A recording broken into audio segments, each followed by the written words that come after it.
नमस्कार,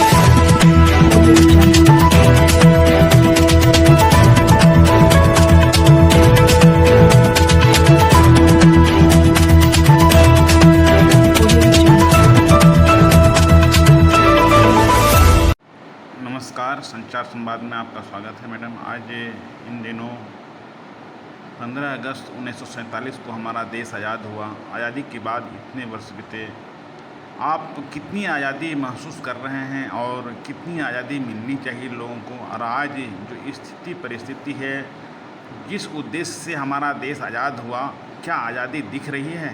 बताइए मैडम। नमस्कार, मेरा नाम बीना मंडल है और मैं सिम्बायोसिस किड्स स्कूल की प्राचार्य। आपने बहुत अच्छा क्वेश्चन पूछा है और 2 दिन बाद हमारा 15 अगस्त भी हम लोग सेलिब्रेट कर रहे हैं, तो उसके लिए आप सभी को बहुत बहुत शुभकामनाएं। आप जिस तरह कह रहे हैं कि हम कितनी आज़ादी महसूस कर रहे हैं, तो हम आपके माध्यम से पूरे झारखंड वासियों को संदेश देना चाहते हैं कि जिस तरह हम लोग को आज़ादी मिलनी चाहिए, उस हिसाब से हमें लगता है 70% ही हम लोग आज़ाद नहीं हैं। पहले हम लोग अंग्रेज़ों के सामने घुटने टेकने पड़ते थे, अंग्रेज़ों का गुलाम, उनका जो दबदबा था, जो लोग नीति लागू करते थे, कूटनीति जो लोग चलाते थे, आज भी वही चल रहा है। पहले हम लोग अंग्रेज़ों के गुलाम थे, आज हम लोग यहाँ बड़े बड़े पूंजीपतियों के गुलाम हैं, जिनका दबदबा है, उनके पीछे, उनके सामने घुटने टेकने पड़ते हैं और गरीबों का जो हक अधिकार है छीना जा रहा है।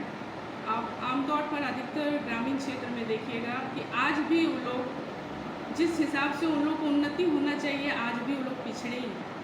न शिक्षा व्यवस्था सही है, न स्वास्थ्य व्यवस्था सही है, न रोज़गार है। दिन प्रतिदिन बेरोज़गार सब होते जा रहे हैं।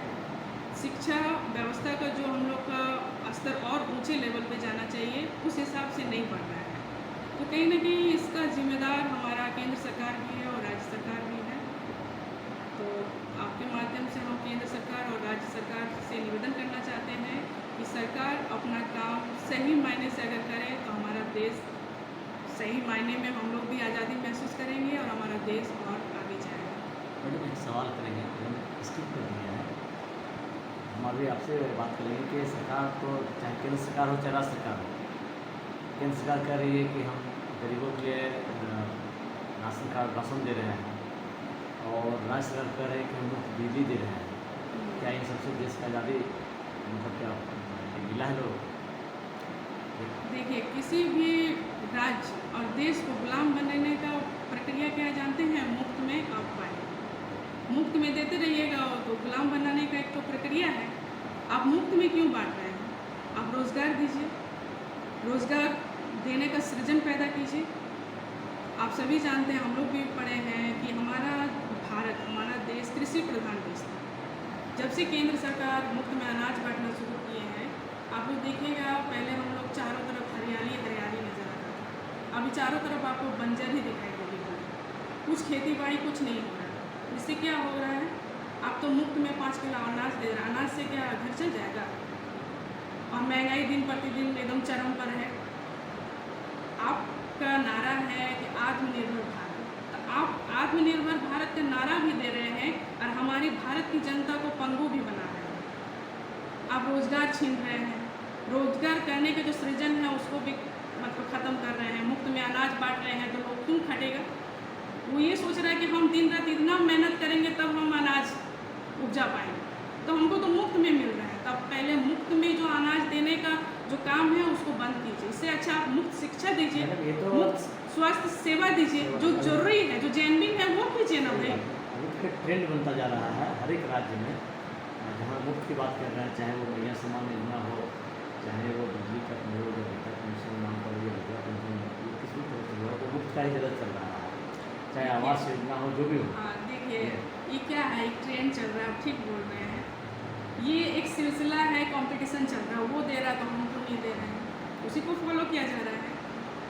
आप पहले आप अपना रास्ता अगर सही कीजिएगा, आप अपने में सुधार कीजिएगा ना, तब ना बाकी करेंगे। आप पहले शुरुआत किए हैं मुफ्त में अनाज बांटने का, मुफ्त में बिजली बांट रहे हैं, अब मैया सम्मान योजना भी दे रहे हैं। इससे अच्छा आपकी कुछ कीजिए, रोजगार सृजन कीजिए। इसमें क्या हो रहा है कि और लोग जो महिलाएं भी घर में काम कर रही थी, आज वो भी काम करना बंद कर रही है। मैडम स्वास्थ्य के क्षेत्र में क्या होता है, क्या सुधार हुआ है? लेकिन स्वास्थ्य के क्षेत्र में भी बिल्कुल कुछ भी सुधार नहीं है। आप जितना भी सरकारी अस्पताल जाइए, ना वहाँ डॉक्टर है, ना बिजली की व्यवस्था जो होनी चाहिए वो भी आपको नहीं मिलेगा, बेड नहीं मिलेगा, मतलब ना साफ सफाई है, कुछ नहीं। आप सरकारी अस्पताल में अगर जाइएगा तो एक दिन आप 1 मिनट भी रुक नहीं पाइएगा, इतना गंदगी है। जो कि बहुत मतलब निजी जरूरत है ये। हाँ, जो निजी, जो रोज़मर्रा की जो हमारी ज़रूरत है वो पूरी नहीं हो रही